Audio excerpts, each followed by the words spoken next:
joining us today on Lattes with Leaders. I'm Zeinab. And I'm Trisha. And we're excited for you to join us as we catch up over coffee with CEOs and executives from diverse backgrounds and industries. We seek to discover what is unique about each leader and educate you guys on new and interesting topics.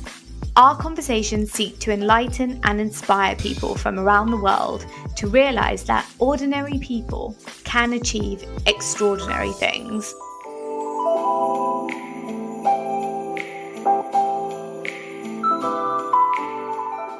There's going to need to be a lot more talking to your people, asking questions and really listening to what it is that helps them and helps them to grow and learn and align to the purpose and things like that.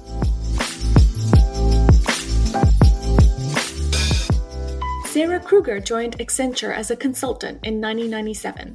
Over the next 2 decades, she moved up to senior manager and eventually managing director within the firm's financial services division. Sarah is now tasked with managing the firm's HR operations across Australia and New Zealand, where she develops Accenture's talent strategy while also ensuring employees are motivated across the region.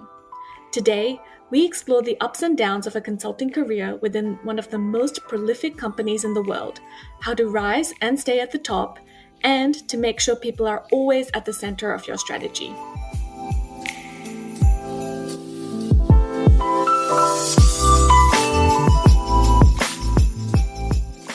Welcome, Sarah. Thank you, Zeinab. It's great to have you today. So I know Sarah because she hired me into Australia. She's the reason I ended up in Australia, which is amazing. Definitely been a great journey being able to work in a different country. Sarah, do you want to open up by giving a little bit of background about yourself? My name is Sarah Kruger and I am effectively the CHRO for Accenture Australia and New Zealand. And I have been working for a long, long time. So I have spent the majority of my career working in consulting, spent a little bit of time in the public sector before that. And in the last 3 years, I sort of moved out of being frontline consulting and doing activities around change management and T&O to being within the internal HR space and supporting our own people in the organisation. So I have been working for 25 plus years, so there's a fair bit of history in there. Yes, definitely. Do you want to talk to us a little bit about kind of what that career span looked like for you? And even prior to coming into the workforce, what gave you your drive? Where do you think that came from? I'm one of those people where no one thing led me to where I am today, and nor am I where I am today because of a carefully planned out journey. So I think it could probably be summarised by saying that it's a combination of saying yes when I'm asked and listening to the advice that's around me. So, I've done different roles and different things, and most of the opportunities or most of the changes that have come my way have been when I'm doing something else and somebody has said, have you thought about doing this, or do you want to do this? And so I've gone, yep, that'd be kind of good, and headed in that direction.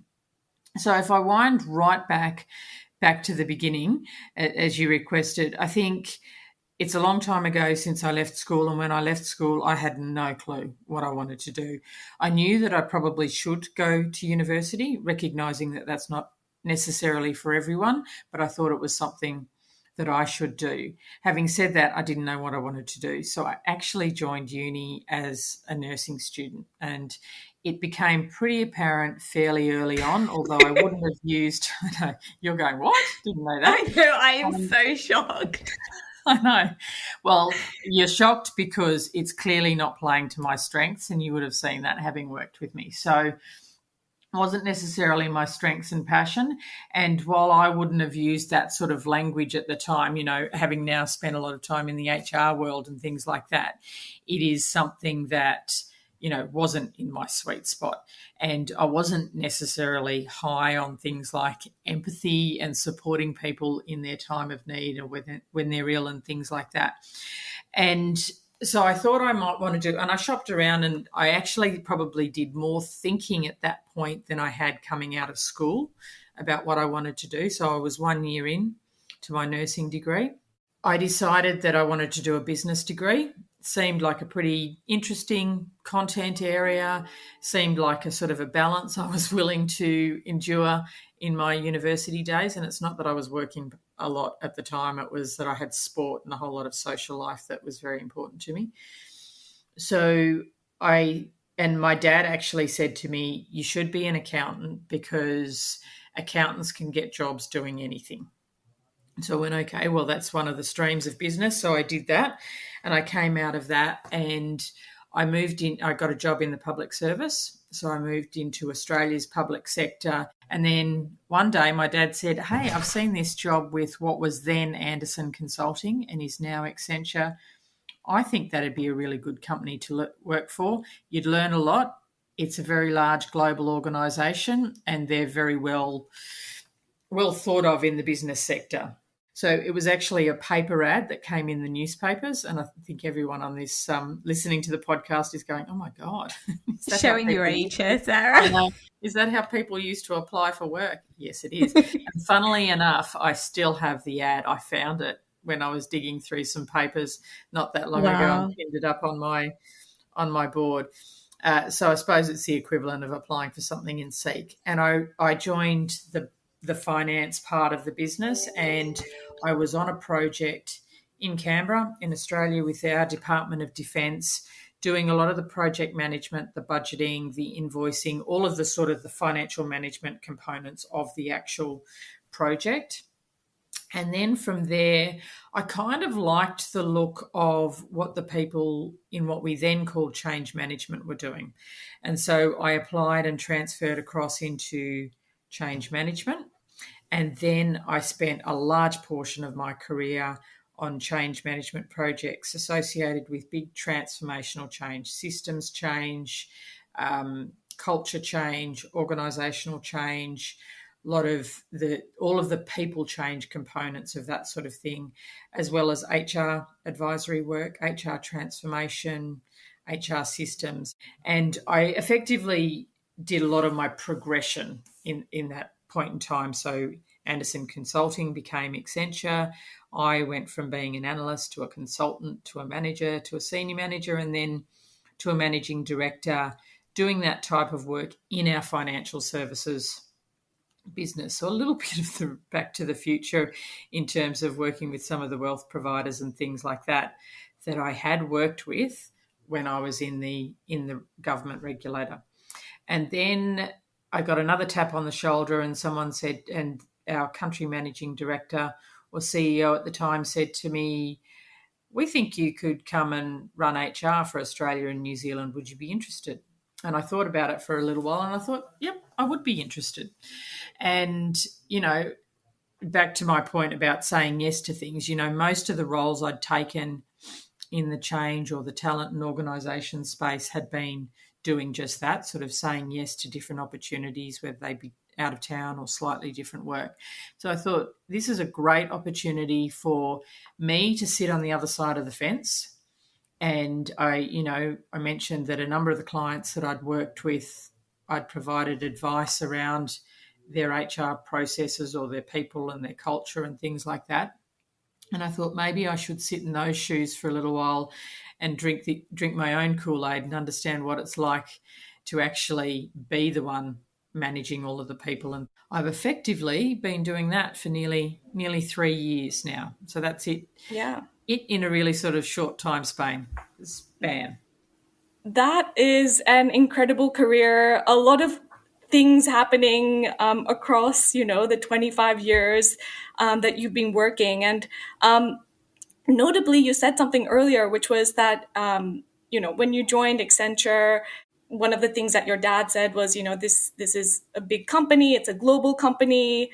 With that, it sort of presents the opportunities, right? Which is what you've taken on. You've taken on those different opportunities within the firm to grow yourself and to figure out what it is that you really wanted to do and what you were passionate about. Yeah. Well, I mean, it's nearly 700,000 globally, and we're over 6,000 in Australia. So Oh, when I wow. joined, even though it was deemed a big company at the time, it was 60,000. So it's gone tenfold effectively. And I liked what you said as well, having worked for Accenture, and Trisha's also from a consulting background, for someone who's wherever they are in their career, you could be early on or you could be kind of mid-career and wanting a change. The thing that I think consultancies like Accenture, the big ones, offer is you're able to move very much internally to find the part of the business that you're interested in. And obviously you did that as well. Like, you came in and then you kind of found change within financial services was where you wanted to stay and grow your career. And I think that's one of the great things about being in the consulting world, is it does give you that breadth of experience across multiple clients, across different types of projects and different types of problems that clients are trying to solve. Is that why you've stayed in consulting? Because generally consulting is a shorter term career transition for a lot of people. You do your 2-3 years, you get promoted and normally transition out. And it's quite rare to get people with the kind of history that you have in a consulting firm. One of the ways I've looked at it is it's actually a great place to have multiple jobs and multiple roles without the turmoil of changing organisations. So every time you start at a new organisation, it's one of those big changes in life, right? While we're doing it more and more often, it's still upending on individuals. And so you have an ability to do very different things without actually changing your employer. I've always been just a little bit outside my comfort zone. So I'm always learning something new. I'm always feeling stretched. I'm always actually gaining something from the role that I'm in. That has definitely been a driver.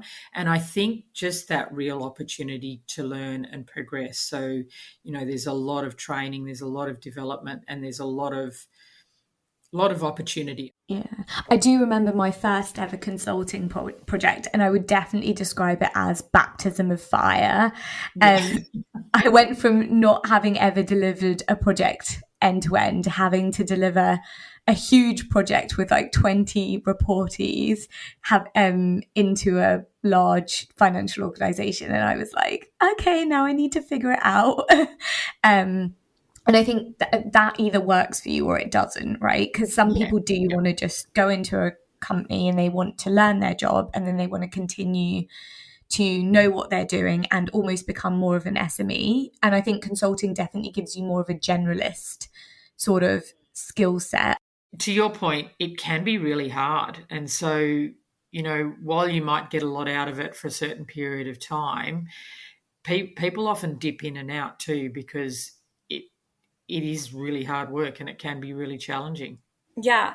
But the fact that you're working across so many clients, I mean, you basically start to develop an understanding of what is the best practice and what you can apply in different scenarios. And what's interesting about your career is that you've also, gone from working on the client side to then, being the CHRO for Accenture. How has your perspective changed, going from the consulting side to almost being a leader on the internal operations side? It's still, Accenture is a very, very fast paced organisation. So that has continued. I think what's changed is that I've also taken on this role in a period where the world has literally been turned upside down. So, we've had pandemic for the last 2 years. We've had businesses sort of needing to adjust and change pace. We've had, recently we've had high levels of attrition. We've had high levels of needing to bring more people in, massive growth, all of that sort of stuff. The pace is frenetic and the world is moving in a really dramatic way. I would say that actually really understanding the business has been a massive benefit to me in terms of the role that I do have now. And so even though I'm in a very different role and supporting the business in a very different way, actually understanding what it's like to be on the front line and in the business has made that much, much easier. Right. And also adapt the people strategy to the people, because you would be familiar with a lot of the people that you've been working with for so many years. Yeah, exactly. And Sarah, you mentioned around this shift that we're seeing in the last couple of years. Great time, by the way, to become a CHRO, isn't it? The last couple of years of COVID. But some of the trends that we're seeing globally is, we're seeing 31% of people are disgruntled in their current workplace. We're seeing there were 10.9 million jobs that opened in the US in July 2021, which is, these numbers are insane. We're seeing the highest amount of resignations ever, particularly from, I suppose, millennials and those mid-career working professionals. What kind of opportunities are these challenges bringing people who are in the kind of HR and people space, and what changes are you seeing?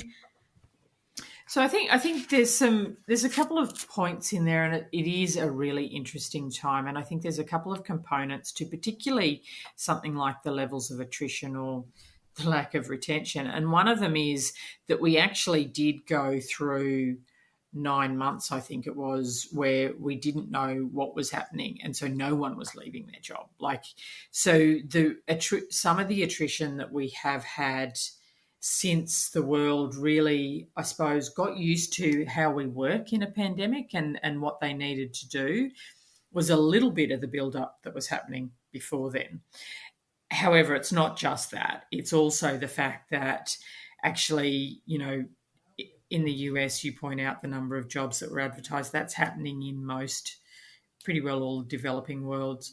I think something like there's been a 70% growth in the number of IT roles in Australia that have been advertised, and there's more roles being advertised in particularly sectors like technology than there are people who can do them. And in a lot of countries, and Australia is an example of this, you have a workforce that is now a little in say the technology space is now a bit smaller than it was before. So you've got more jobs, more work that needs to happen in that sector, and less people to do it, because we were always a net importer of talent, and we can't do that in the same way. And even though borders are opening back up, that sort of stuff takes time. So you've got this pressure coming where a lot needs to be done. And one of the only levers employers have is things like salaries and wages and that sort of thing. So there's astronomical salaries being thrown around to try and attract people. You've then also had a change in the way people work, in terms of a lot more working from home, a lot more flexibility and all of that sort of stuff, which has massive benefits, but people aren't coming together anymore, and they're not in the work environment. And to actually build that connection to your employer, or to build that connection to your workmates, needs to be a lot more orchestrated than it used to be. And people aren't necessarily thinking about that, or even having the time to do that. And where you built relationships just when you walked over to the coffee machine, or when you walked out to get coffee together, or when you sat and had lunch at the same time, that sort of stuff just doesn't exist. And Gartner talks about the importance of actually having a best friend at work. The number of people who have a best friend at work is actually falling, and you need something like that to be able to vent, to be able to air your concerns, to be able to chat and feel comfortable and have lots of conversations. And people aren't getting all of those things that they used to get and didn't necessarily feel like they got. And what I think we need to do is figure out how we actually do build proper connections with people, do build that sense of I'm a part of this organisation, do build that sense of camaraderie, bring back that view that I'm learning and I'm developing, and it's a combination of formal learning and informal learning. I think the other thing too is actually welcoming, and this was already happening to some degree, if people are leaving, that's okay. Let's make that a smooth, effective process for you, so that once you've done a few different things, you might want to come back. Yeah, I think there's two things there that I'd love to explore more. First, the point about building that sense of belonging. And you're totally right, especially for people who've just started at the company, right? The whole understanding of how the company works, not at a functional level, but at a people level, like who am I supposed to talk to if I have like certain types of problems? Or is it okay for me to just message this person about a very minor issue that I'm having? Some people get really nervous about that when they first start their job because they don't know what the social norms are like. And that's something that really you can only do in person, or it's very hard to replicate through purely remote work. And so I wanted to ask two questions. Firstly, what do you think of companies that are going completely remote? And then secondly, what do you think of the hybrid model? I think the hybrid model is probably where most organisations will land. I think you probably want to be in a very, very specific type of work to be 100% remote. And if organisations do that, then they need to do it because actually they're tapping into talent that's all over the place, or they're tapping into talent and they're what they need from that talent is quite different, because you do need to then figure out ways to orchestrate that connection and build that sense of belonging. Because to your point around, do I ask someone that? Do I ping someone that? When you're physically sitting in an office working on your job, you might not realize it, but you're watching other people do that and make mistakes or get it right or get it wrong. But you're not seeing that when you're just in front of a screen. It also depends on the type of work. I mean, there is nothing stopping people collaborating in an online environment. I mean, there's a lot of amazing tools and things like that out there. I think for an organisation, or in the teams that I've been in, it's definitely easier to do that collaboration in a group that you know because you knew them before we went to the remote world. So I think the navigation of that is quite tricky. I think there are definite benefits to the flexibility that comes in the hybrid model, which I think is why we'll end up with both. And what you'll probably end up with is people being more considered around when they're in the office, doing more collaboration type activities. And so I think it'll vary organisation to organisation, and there'll be I would imagine there'll be ebbs and flows over time as every different type of organisation finds what their landing point is. But I think for most organisations, it's a combination of both that will be effective. What advice would you have for any people manager or people leader who's trying to navigate these problems for their own team?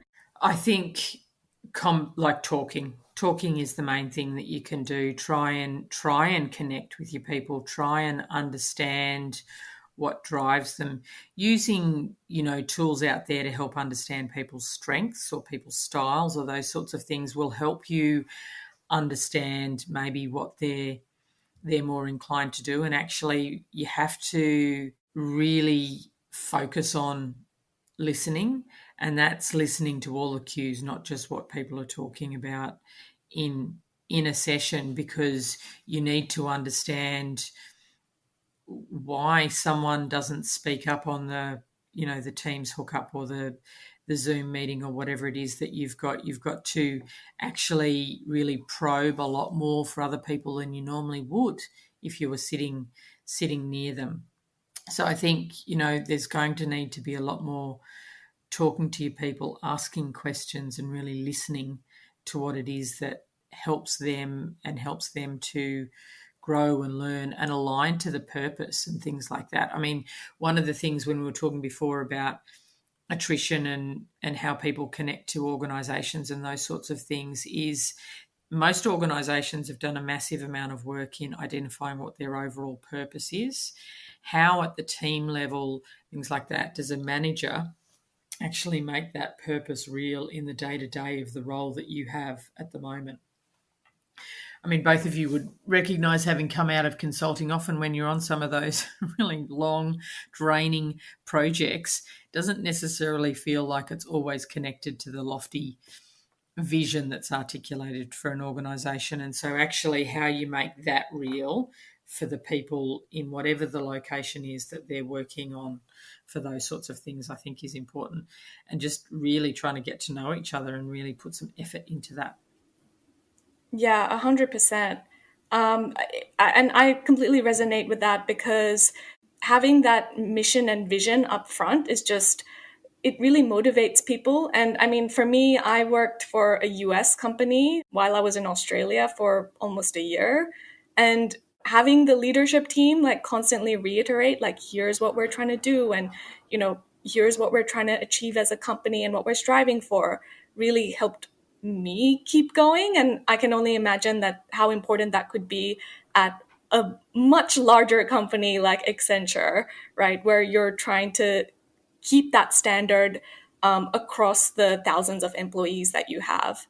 And I mean, what does that actually look like in practice, Sarah? Like, what are some of the things that you've tried in your role?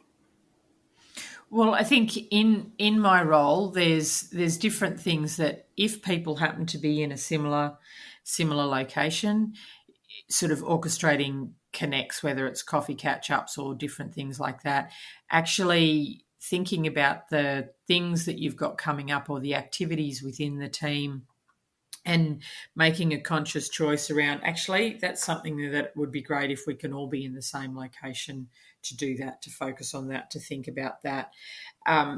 Focusing on actually having conversations with people in your team around their boundaries. Because I think the other thing that's happened in a lot of organisation, and particularly in professional services, is the move to working remotely has found a lot of people working a lot longer and a lot harder, and it's more difficult to break the boundary in terms of when the workday starts and stops. And so actually just being conscious of what does the right blend look like for people in your team, because it is different. Yeah, and I think my reflection on that is it's about what I'm hearing is it's a lot more about being people centric versus this is the role and this is what you're expected to do. Now go off and do it.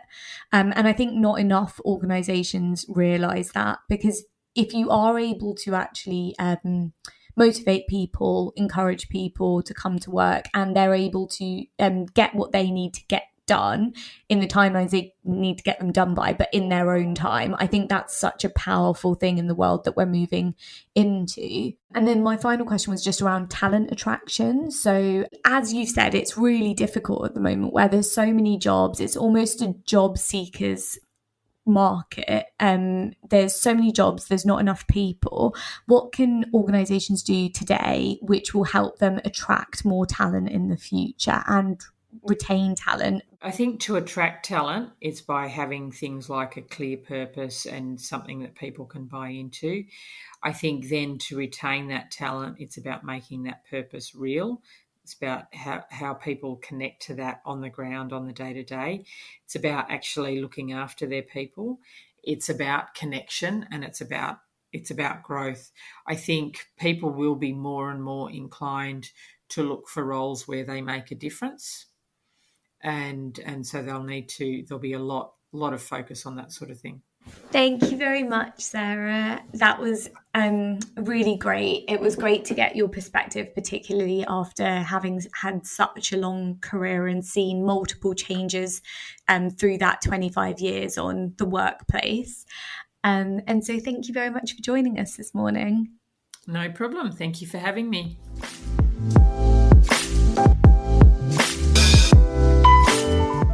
Thank you for joining us today on Lattes with Leaders. If you would like to get to know more about Sarah, feel free to connect with her on LinkedIn or Twitter at Sarah Kruger. Don't forget to check out our more recent episodes where we connect with global CEOs to explore what it takes to get to the top of a successful established business. Be sure to give us a like or follow on LinkedIn, TikTok or Instagram at Lattes with Leaders. Our mission is to hear the voices of women from around the world. So if you're an avid listener and want your voice heard through our platform, platform, please reach out. This week, we give a shout out to Poppy, who reached out to let us know how much she was enjoying the episodes.